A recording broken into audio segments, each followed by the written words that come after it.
Heto na, matindi to ang pagbabalik. Blue Ribbon, Marcoleta, Big Pasabog, Jinggoy, humarap na. Ayan, syempre itong balitang ating matutunghayan ngayon ay nagmula kay Pinas News Portal. At ito po ang inyong lingkod na si BT na magbibigay ng reaksyon at komento dito sa video na ating matutunghayan ngayon. At huwag na natin pagtagalin at sabay-sabay na nating panoorin ang laman ng video na hatid sa atin ni Pinas News Portal at bibigyan natin ng reaksyon ang balitang ito. Pasok! Announce din po ni Cayetano sa isang, I think it was his, I don't know kung sa Senate post ba yon, pero in-announce. Ayan, syempre bago natin simulan ng video ito, nais ko nga pala magbigay ng credits dito sa boses at video na matutunghayan natin ngayon at bibigyan ng reaksyon. Walang iba kundi si Banat Bay. Syempre huwag niyong kalimutang suportahan ang channel ni Banat Bay. Mga katunay, pakibisita po yan at huwag niyong kalimutang mag-subscribe at mag-follow para maging updated po kayo sa mga vlog, sa mga reaction, sa mga balita na hinahatid sa atin ni Sir Banat Bay. At syempre huwag niyong kalimutang suportahan ang Banateros, mga katunay yan, mga idol natin yan at kasama dyan si Sir Banat Bay. Ipagpatuloy natin. Doon, may lumabas na balita na magkakaroon ng subcommittee. Ayan. Na mag-aayos ng sama-sama pagdating sa sa flood control. Bakit wala dito yun? Ha? Ayan, a Blue Ribbon Subcommittee will be formed para sa flood control. Senator Marcoleta will issue the notice on Monday para tuloy na sa Thursday ang flood control hearing. It will be impartial. We want the truth to come. So I'm inviting the whole public, bantayan nyo ang Senado. So hindi lang... Ayan magbabalik na ang Blue Ribbon Committee. Yan ang pinakahihintay nating lahat. Ito na talaga yung totoong investigasyon na hinihintay natin. Hindi yung investigasyon na parang house show lang. Blue Ribbon ang mag-ano dyan, tawag dito, handle nitong flood control controversy. Kung hindi po yung entire subcommittee na nasa ilalim po ni Marcoleta. Uy, wag ka. May nagsasabi na ang investigasyon ng flood control hindi na raw dapat sa Senado, hindi na sa Blue Ribbon. Dapat dinadala na lang daw kay Ombudsman. Kasi baka maistorbo daw yung yung impeachment trial ni VP Sara. Kita nyo naman kung gaano sila nag-aalala sa impeachment trial ni VP Sara na baka hindi mabigyan ng pansin. Tignan nyo naman kung gaano sila kaligalig. Kung gaano sila kaligalig na ma-impeach si VP Sara. OMG. So napakaganda ho nitong nangyari na ito. Palakpakan natin. Yes. Nung una kasi, ito kwento dyan. Gusto nyo ng totoong kwento? Yung walang halong bullshit. Gusto nyo yung totoong kwento? Nung una talaga, kwento na lang natin kay baka sabihin na, ang daldal mo, Banat Bay? Hindi, ang una talagang kwento nun, parang compromise yan si Marcoleta kaya hindi siya gagawing Blue Ribbon Committee. Para to retain the leadership. Bakit? Ayan ang pinag-agrihan supposedly. Para mas mahirap naman yung gawin yung Blue Ribbon Committee chairman si Marcoleta, tapos mawala yung leadership sa majority. So compromise. Okay. Kaya lang, hindi sila tumitigil. Ang minority hindi tumitigil agawin ang leadership. To the point, hindi ko alam kung kakuntsaba din ba sila sa pagka-aresto kay Jinggoy, pero gayon pa man, talagang gusto nilang kunin ang leadership ng Senate. So, maybe that's the reason why, ganun, parang ganun ang nasa isip siguro ni Senator Cayetano. Ganun. Okay, sige. Gawin na natin na subcommittee, sama-samang mga committee at ang mag-head, walang iba kundi si Marcoleta. Ayaw nyo palang compromise. O sige, eto na, si Marcoleta na. Siya na ang mamumuno ngayon sa flood control investigation. So kasi sa totoo lang, para silang yung minority kasi parang laging nang bubwisit sa sa majority. So eto na ngayon, kumbaga, eto pala yung gusto nyong mangyari, no? Kumbaga kahit anong gawin namin, gusto nyo pa rin makakuha yung leadership. O yan, so eto gawin natin para mas lalo kayong mabwisit. No, kasi binibwisit nila yung majority ngayon, dibwisitan na lang sila dyan, ganyan ang mangyayari ngayon. Ako nagtataka kasi ako dyan sa minority, no? Although sinasabi ng iba, huwag ka na magtaka kung bakit gusto nilang agawin uli ang pagiging majority, ang minority, dahil nga may mga ganong espekulasyon sa kanila na huwag na natin banggitin dito at baka mabigyan ng 'di ba? Ng kulay. 'Di ba? Pero Ako, ayun din, ang parang naiisip ko na kaya gustong-gusto nilang agawin uli ang pamumuno sa majority. No, kala Senator Cayetano, kala SP. Kasi, yung basura ba natakpan kanina?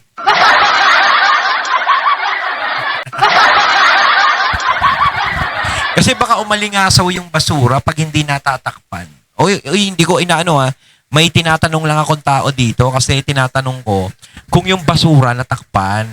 Kasi 'di ba, kapag ang basura hindi natakpan, aalingasaw 'yan. Diba syempre mga kapitbahay naman namin mababahuan sa basura namin.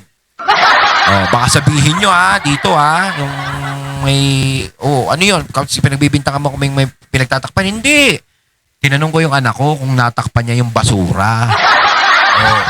Kasi aalingasaw nga naman yon kapag, di ba, ulitin ko, aalingasaw kapag hindi mo tinakpan. Tama ba ako, mali? Kasi sa ano pa sa Martes pa yung dating ng basura. Di ba? Yung mangungulekta. Kaya panoorin natin ito. Itong saganang mamamayan, ha? Panoorin natin. Saganang mamamayan. Ay, wait lang. Wala pang audio. Chutamate. Saan ba yun? Saan yung audio ko? Ayan. Po kayo dyan at pipilitin po namin na pasayahin namin ang inyong maghapon kahit na alam namin napakarami po ng problemang kinakaharap po natin, lalong-lalo na po yung pang-economic. Yan, opo. At saka lahat, napakarami, pati pang-politika dyan. Kabuhayan ng ating mga kababayan. Sen, ano ha? Yun na nga po ang, mainit na issue. Huwag ko nang patagalin, Sen. Ang ating mga kababayan ay nakatutok ngayon sa Sandigan Bayan sapagkat ang balita ko kanina ay nagpalabas na po ng warrant of arrest sa isa sa mga senador na kasama po ninyo sa majority, Sen. Senator Jinggoy Estrada. Totoo yan, Jen. Kanina ay pinaalam nga sa amin ng ating kasama, Senator Jinggoy, na Opo. yan nga po, nag-issue na ng warrant of arrest ang Sandigan Bayan. Ngunit ito ay tungkol sa isang graft case niya. Hindi pa po itong plunder. Hindi ito yung plunder, kaya dito ay pwede siyang makapagpiyansa para sa kanyang temporary liberty. Opo. Ayan na, sinisimula na sila. Yan naman kanyang ginawa ngayong hapon. Dahil sinabi namin sa kanya, mabuti pa ay ikaw nang pumunta roon at magpiyansa ka na. Sapagkat hanggang alas 5 lang ata o alas 4 ang opisina ng ating Sandigan Bayan. So yun pala yung kalilina kasi akala namin, Sen, ang balita kanina ay plunder case. Kapag plunder kasi, Nobel recommended. So itong inilabas na warrant ay may kinalaman lang sa graft case po niya. Pinaghiwalay yata, Jen. pala. Sa mga dito ay ibang Kaso. Hindi, ibang division. Di ba ibang division Iba-ibang division kasi ng Sandigan Bayan. Siguro ito isang division, pangalawa yung plunder, baka ibang division naman. Ayun. So, isa hong malinaw ha. Kaya Yan sino na naman ang next kay Senator Jinggoy? Kaya sinasabi naman ni Ombuds na hindi lang naman daw sila, meron pa daw na iba. Sino pa yung iba? Baka na naman galing dyan sa majority yung iba. Meron pa daw.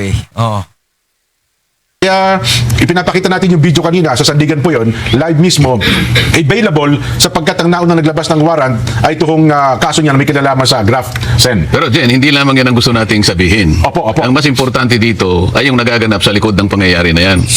Bago sampahan si Senator Jinggoy ng kahit anong mga kaso, graft, plunder, kung ano-ano pa. At bago pa mag-issue ng warrant of arrest, nakagaya nga ng nangyaring hapon na ito. Opo. Baka hindi alam ng mga kababayan natin kung ano ang mga nangyayari sa likod bago naganap.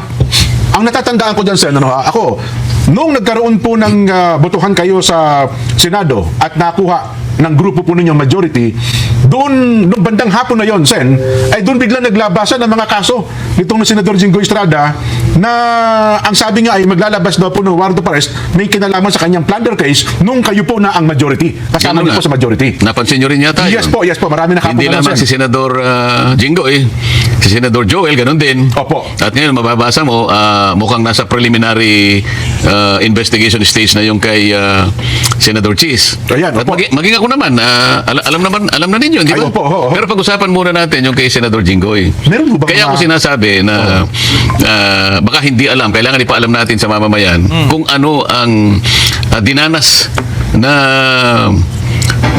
Pressure? Ano ba? Pressure ni Yan. Senador Jinggoy Yun. hanggang sa umabot nga siya sa ganyang kalagayan. Ano Yan. ba? Kasi hindi naman nagsasalita si Senador Jinggoy. Talagang halos minuto, oras-oras, kinakausap siya na kumalas siya Nako. doon sa 13. Ayun.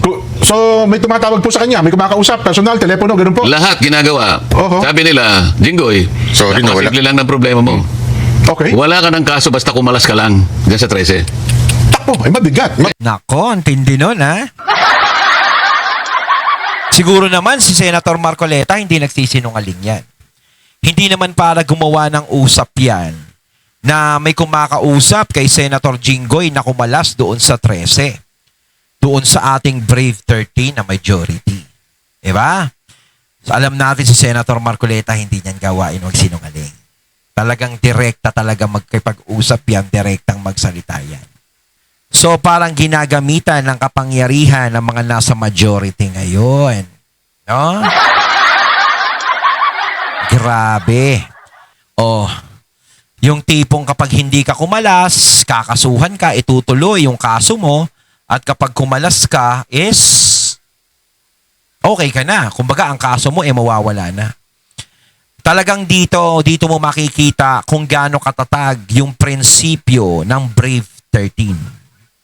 Diba, kung kaya ba nilang harapin lahat ng magiging asunto sa kanila, lahat ng mga kasong itatambak sa kanila, o sila ba ay susuko, no? Kung isusuko ba nila ang kanilang prinsipyo. Kasi may napanood ako na si Erwin Tulfo in-interview na kumakalat parang merong 3 galing daw sa majority. Na meron daw 3 galing sa majority ang lilipat daw sa minority. No, parang sure na sure si Tulfo doon sa sinabi niya doon sa interview na merong lilipat talaga. Yun ang kumakalat ngayon. Totoo ba yun? Mga nandiyan sa majority, yung Brave 30 natin, na meron ba talagang lilipat sa inyo? Bigat. Nga yan. Oh. Nakita mo naman, ginagawa nila lahat. Ang magagawa nila, Oo. magpe-press con sila kung anong nilalabas sa social media. Nako. Kanya 3 araw lang yan, 1 week lang yan, makukuha namin uli yan. Nako. Opo. Di ba? Oho. Hindi lamang siya pinapressure. Maski si Senator Joel, ganun din. Nako. Oho. Ako naman kasi, hindi na nila ako ma-pressure siguro. It's unfair. Hindi, talagang hindi ka nila pagbabalakan talagang pressure rin, Senator. Alam kasi natin na hindi ka nagpapapressure sa mga ganyang klase. Sa kamera pa lang, nakita naman natin talaga yung prinsipyo mo, Senator Marcoleta. Talagang kahit ikaw na lang mag-isa, nakikipagbakbakan ka sa dami ng mga congressman na kumakalaban sa'yo at kinakalaban mo, di ba? Hindi ka sumusuko. Diyan pa kaya. Kaya talaga hindi para lapitan kanila. No? Kasi alam natin, ang prinsipyo mo talaga, yan ang kinabibili ba namin sa'yo. Di ba? Ngayon talaga, dapat, kapit lang yung ibang mga senador diyan sa majority na parang tinatakot. Oh, di ba? Kasi pag mga ganyang mga salita na mga binubulkan ni Senator Marcoleta, pwede nilang itanggihan na wala namang kaming tinatakot, hindi yun, di ba? Kaya kasi nasabi, may kasabihan tayo na wala namang kriminal ang umamin sa krimen niya. Lahat puro not guilty. Tuhan nga ako, nag-imbento sila ng kasong plunder maski sa akin. So, dapat mapansin ninyo, ang Grabe yung pasabog na yun. Araw-araw kinakausap. Bumaligtad ka. Again ako, in my own talaba dyan sa Senado, hindi po minority in fairness nanggagaling yung usap. Galing yung sa taas.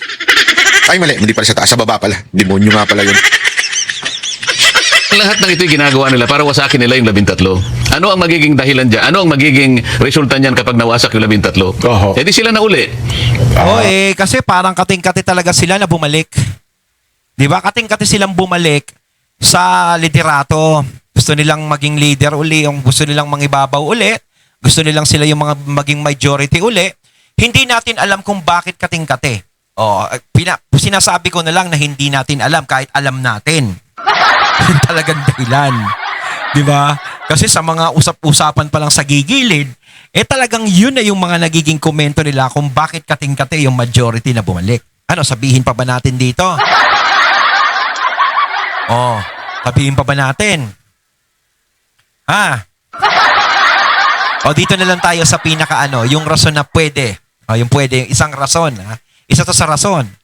O dyan sa impeachment ni VP Sara. Yan yan ang isang rason na medyo safe. Siguro doon.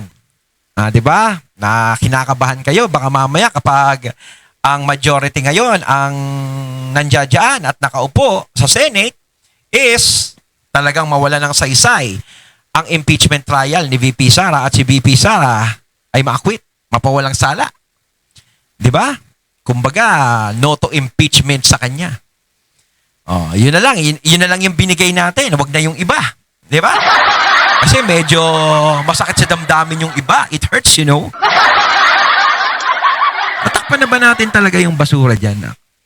Kasi baka umalingasaw talaga. Kasi magagalit yung kapitbahay natin. Sisingaw yung baho. Dali lang, tinatanong ko lang ako kasi baka yung basura, baka mamaya hindi pa natatakpan. Kailangan takpan yung. ano ngayon ang mangyayari kapag sila na uli? Ano? Tatakpan na naman nila yung flood control investigation. Doon lang tayo napupunta rito Wala akong pinapalabas na gano'n. Tatakpan yung basura dito. Si Senator Marcoleta na nagdirekta sa inyo. Iba yung sinasabi kong tatakpan yung basura dito. Senator Marcoleta sinasabi may pagtatakpan daw kayo sa investigation sa flood control. Doon lang tayo napupunta rito. So ang lundo ba ng lahat ng ito, Sen, no? Kausapin ng flood control kasi mukhang natatakot silang may mabulgar o mabuyangyang sa likod nitong flood control issue na ito, flood control scandal. Hindi mo pa ba nakikita? Parang doon nga po ang puntirya. Ayaw nila na magpatuloy yun. Ang isang pinakamabuting paraan para sa ganon ay hindi na matuloy yun, kinakailangan sila ang mayorya. Maagaw sa inyo. Ngayon, nagsisimula naman, sila yung mayorya, para lang tayong para lang tayong Ferris wheel, paikot-ikot na. Diba? Wala rin namang nangyayari. Yung tipong nagsasalita ng witness, ayan yung sinasabi ng witness Ayaw pa talaga silang paniwalaan, no? Pag narinig yung pangalan ng tropa nila, nagsisinungaling ka. Kasinungalingan yung sinasabi mo. Di ba? Ay, nako. pa lang kami, di ba? Organization pa lang. Pinapalabas nila sinungaling yung mga tumetestigo dyan sa flood control. Kaya nga parang parang nagsasayang lang ng laway yung mga tumetestigo dyan. Ngayon, siguro, hindi na masasayang yung laway ng mga testigo dyan. Kasi talagang ang taong bayan yan ang hinihiling na bumalik si Senator Marcoleta dyan sa Blue Ribbon Committee dahil nakita naman natin kung gaano siya kabangis kapag hawak niya yung Blue Ribbon. Hindi katulad ng ibang humawak. Parang malalantik ang kamay. Hindi katulad ni Senator Marcoleta. Talagang bakal ang kamay. Yes. Alright. Papunta pa lang kami. Palagay ko sa Lunes, baka mag-announce na si SP Alan. Opo. Magtawag na siya ng schedule ng Blue Ribbon. Mag-schedule na po. Baka Lunes mag-schedule siya. Ayan, naku. Kasi alam mo, kinakailangan niya mag-schedule kasi hindi naman kaagad nagagawa yun dahil sa kinakailangan naming masatisfy yung notice. 3 araw ang notice kasi, Jen. Tama po. Bago makapagpatawag. So, alam mo, gusto niyang magpatawag ng Webes o ng Biyernes. Monday pa lang. Monday, ilabas na yung mga notices. Kung At pagkatapos, ino-notify lahat yung inaakala niya na dapat ay maimbita at sila ngayon ang humarap sa pagkakataong ito sa pagpapatuloy ng investigasyon. Nako, balikan ko lang sa yung kay Senator Jinggoy. Kaya pala nung kayo nang maging majority, parang may lumabas sa social media, ang pinapipili daw prinsipyo o plunder. Ay, totoo yun. Nanindigan sa prinsipyo ata si Senator Jinggoy. Totoo yun. Alam mo, kaya ito gusto ko sabihin, hindi naman dahil sa kaibigan ko siya. Opo. Nakita ko rin naman yung pressure na ina-apply sa kanya. Kahit sino siguro, tao ka lang naman Di ba? Lalong-lalo na kung alam mo wala ka namang kasalanan at plunder kagad ang kakaso sa iyo. Alam mo naman, kahit ano pang pangangatwiran mo sa ilalim ng kanilang pagpo-prosecute na ito, wala kang kalaban-laban Wala kang kalaban-laban. Kapag pinain nila sa Sandigan Bayan, arestado ka kagad, kulong ka kagad. Yun, patay kang bata. Ang mangyayari, Tsaka hawak nila ang beat. ron, nahiwalay nila sa amin, hindi siya makakapag-attend ng hearing. Opo. Yung mayorya, malulusaw nila. Yun ang kanilang pinupuntahan. Ngayon, pag-isipan po ninyo kayong mga kababayang nakikinig. Talaga bang interesado sila na i-prosecute si Senador Jinggoy? O interesado lang silang maibalik yung mayorya sa kanila? Kasi kung sa totoo lang kasi, kapag maraming nakakasuhan dyan sa mayorya, may posibilidad na pabawas sila ng pabawas, may posibilidad na patalo yung mayorya. Diba? Yun ang hinahabol nila. Bawasan natin ang bawasan yan. Hanggang sa kumonti na lang yan. Siyempre, mas lalamang na yung minority. Kumbaga, hindi sila madala sa santong dasalan, dinaan sila sa santong paspasan. Ganyan ang laro ngayon. Napakarumi. Tapos sasabihin daw, wala naman daw ginagawang ganun. Wala namang ganyan, ganto, ganyan. Tamang hinala lang daw yung mga ganyang isipin na pinag-iinitan yung mayorya, na planong bawasan. Diyos ko naman. Lahat naman ng kinasuhan nyo, nandudoon lahat. Pagpalagay natin, yung minority ba, puro mga anghel yan?